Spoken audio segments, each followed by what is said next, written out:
Sir কিস্তি নিতে আসছেন, খবর পান নাই স্যার? কি খবর দিদি? পাই নাই তো আমি। স্যার আমার স্বামী মারা গেছে, আপনি খবর পান নাই স্যার? কিস্তি কেমন করে দেই স্যার এখন?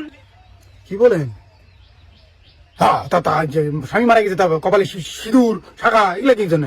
স্যার রিল বানাচ্ছি তো তাই এগুলা পড়ছি। সত্যি স্যার আমার বর মারা গেছে, কিস্তি দিতে পারবো না। আপনি বাড়ি যান স্যার, বাড়ি যান।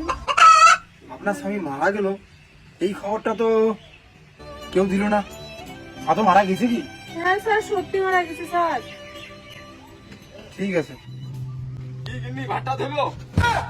এই তো তোমার স্বামী বেঁচে আছে। স্যার, এই সারা মরা স্বামী তো অসময় এন্ট্রি নিল, টাইমে পাইলো না। বাইগান এই দাদা শুনুন, আপনি তো দাদা আপনি নাকি মরে গেছেন, আপনি তো চিন্তা আছেন, আপনি কিস্তি দেন। স্যার পয়সা কড়ি তো নাই, কিভাবে কিস্তি দেবো?